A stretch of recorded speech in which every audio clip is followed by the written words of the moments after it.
Wherever you go, whatever you do, throw a little at it. Omax, Vest and Briefs. AIADMK மீண்டும் ஆட்சிக்கு வரும்போது திமுக ஆட்சியில் ஊழல் செய்தவர்கள் மீது சட்டப்படி வழக்கு தொடரப்படும் என எடப்பாடி பழனிசாமி தெரிவித்துள்ளார். இதுகுறித்து பழங்காநத்தம் பரப்புரையில் அவர் பேசியதை தற்பொழுது பார்க்கலாம்.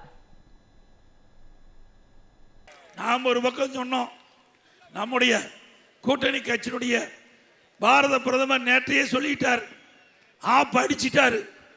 அவர் வாய் திறந்து சொல்ல மாட்டார், சொன்னா முடிஞ்சு போச்சு கதை.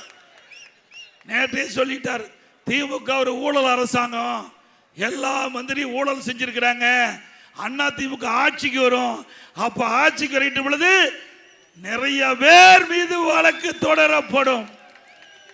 யார் சொன்னது? பிரைம் மினிஸ்டர் நமக்கு பச்சை கொடி காட்டிட்டார், கவலை இல்லை, போட வேண்டியதான் வழக்கு. இனிமேல சட்டப்படி போடுறோம், இவியல் மாதிரி பொய் வழக்கெல்லாம் போடுறது இல்ல. உண்மையா விசாரிக்கப்பட்டு தவறு இருக்கும் பட்சத்தில் யாராக இருந்தாலும் நடவடிக்கை எடுக்கப்படும். நடவடிக்கை எடுக்கலாம்ல. இன்னொன்னு, திரு ஸ்டாலின் என் மீது எகிரி விழுகிறார், அப்படியே பிறன்ற மாதிரி அப்படியே கோலவரி இருக்கிறார் என் மீது. என்னன்னா, நான் ஒரு ஆடியோவில் வந்த செய்தி உங்களுக்கு எல்லாத்துக்குமே தெரியும்.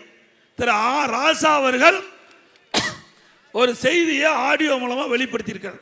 அது எல்லா வலைதளத்திலையும் வந்தாச்சு. அது நான் என்னிடத்திலையும் கொடுத்தாங்க. நான் அதை கிருஷ்ணகிரியில் தேர்தல் பிரச்சாரத்தில் ஈடுபட்டு போது சொன்னேன். அதில் ஒரு கருத்து, திரு ராசா அவர்கள் சொல்கிறாங்க, திரு கருணாநிதி அவர்கள் உடல்நிலை சரியில்லாமல் வீட்டில் இருக்கின்ற பொழுது திரு கருணாநிதி அவர்களை வீட்டு சிறையில் வைத்துள்ளார். நாம சொல்லலைங்க, நம்ம கட்சிக்காரன் சொல்லல. யார் சொன்னது? திமுகவுடைய துணை பொதுச் செயலாளர், முன்னாள் மத்திய அமைச்சர், இன்றைய நாடாளுமன்ற உறுப்பினர் திரு ராசா அவர்கள் சொன்னாரு. அவரை எதிர்த்து கேள்வி கேட்க முடியல, அவர் மீது எந்த நடவடிக்கை எடுக்க முடியல. ஏன்னா நடவடிக்கை எடுத்தா இன்னும் ஆடியோ நிறைய வச்சிருப்பாராட்டு இருக்குது, வெளியிட்டுருவார். அதனால நம்ம மீது எரிஞ்சு விழுந்து என்ன பிரயோஜனம்? ஸ்டாலின் அவர்களே,